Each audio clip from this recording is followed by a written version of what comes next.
अगर आप अपने जीवन से परेशान हैं तो ये कहानी आपके लिए है। दोस्तों, हम में अक्सर लोग अपनी ज़िंदगी से निराश हैं, परेशान हैं, हमारी चाहत पूरी नहीं हो रही है, सारे सपने अधूरे हैं, लोग आगे बढ़ रहे हैं और हम पीछे हो रहे हैं। लोगों की तरक्की हमसे देखी नहीं जा रही है, लोग अपनी तरक्की से उतना खुश नहीं हो रहे हैं जितना हम दुखी हो रहे हैं। यकीन मानिए, कहानी सुनकर आपको समझ में आ जाएगा कि आपकी ज़िंदगी कितनी हसीन है, कितनी खुशगवार है। ये कहानी सुनकर आपकी निराशा आशा में बदल जाएगी। आपकी परेशानी जो आपको अब तक परेशान करती थी, सोचने पर मजबूर करती थी, वो सब खत्म हो जाएगी। आपको आपकी जिंदगी कितनी अनमोल है आज पता चल जाएगी। एक कैब ड्राइवर हर रोज ईश्वर की पूजा करके अपनी कैब समय पर निकालता है और पूरा दिन कैब चलाता है। इतनी मेहनत के बाद भी उसे वो फल नहीं मिलता है जो मिलना चाहिए। वो अपने हर रोजमर्रा की जिंदगी से बहुत परेशान है। उसके कैब में हर तरह के लोग बैठते हैं और बड़ी बड़ी बातें करते हैं, अपनी खुशहाल जिंदगी के गुण गाते हैं। वो कैब ड्राइवर उनकी बातें सुनकर मन ही मन में दुखी होता है। एक दिन उस कैब ड्राइवर के कैब में एक ग्रुप कस्टमर बैठते हैं और वो बहुत ही खुश हैं, आपस में लग्जरी लाइफस्टाइल की बातें कर रहे हैं और वो उन्हें थोड़ी ही देर में एक 5 स्टार होटल में ड्रॉप कर देता है। और फिर वो कैब ड्राइवर ईश्वर से शिकायत करते हुए कहता है, हे प्रभु, जब आप सबको ये 5 स्टार होटल वाली लग्जरी लाइफ दे रहे थे तो हम कहाँ थे। इतना कहकर वो वहाँ से चला जाता है। दूसरे दिन जब वो एक सूट बूट वाले साहब को एयरपोर्ट ड्रॉप करता है तो एयरपोर्ट पर आते जाते लोगों को देखकर वो फिर से दुखी हो जाता है और एयरपोर्ट से बाहर निकलते ही आसमान में उड़ते हुए जहाज को देखकर ईश्वर से फिर शिकायत करते हुए कहता है, हे ईश्वर, जब लोगों को हवा में उड़ने का टिकट मिल रहा था तो हम कहाँ थे।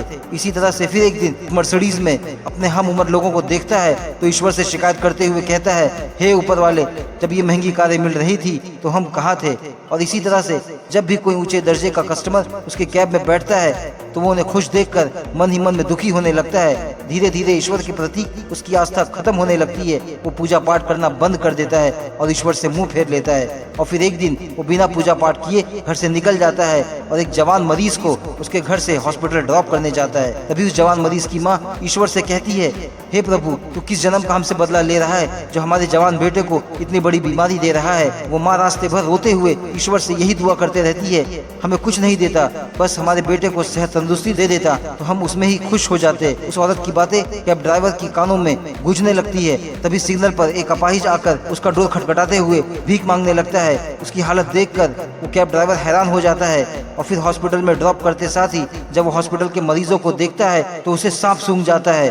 उनकी हालत पर उसे बहुत तरस आता है और उसी समय उसके अंतरात्मा से आवाज आती है, जब ईश्वर हॉस्पिटल में मरीजों को भर रहे थे तो तुम कहाँ थे। जब वो सड़क पर लोगों को भीख मांगने के लिए छोड़ रहे थे तो तुम कहाँ थे, तुम कहाँ थे। ये सारे सवालों का जवाब उस कैब ड्राइवर की ज़मीर को जगा देता है। उसकी आंखों से आंसू निकलने लगते हैं और वो ईश्वर से अपनी सोच के लिए माफी मांगने लगता है। दोस्तों, इस कहानी से हमें ये सबक लेना चाहिए कि कभी भी ईश्वर से नाउम्मीद नहीं होना चाहिए। अपने से बेहतर लोगों से सीखना चाहिए और अपने से कमतर लोगों को देखकर खुश होना चाहिए। समय का पहिया हमेशा घूमता है, कभी किसी और का घूमता है तो कभी किसी और का घूमता है। जो आज सक्सेस हैं वो भी कभी सक्सेस के पीछे भाग रहे होंगे। इसीलिए सब्र से काम लीजिए और ऊपर वाले पर भरोसा कीजिए। पूरी मेहनत और लगन से अपना काम करिए। यकीन मानिए, एक दिन वो समय भी आएगा जब आपका पहिया पलटेगा और उस समय लोग आपको देखेंगे। अगर ये कहानी आपको पसंद आई है तो प्लीज कमेंट करके अपने विचार हमें जरूर बताइए।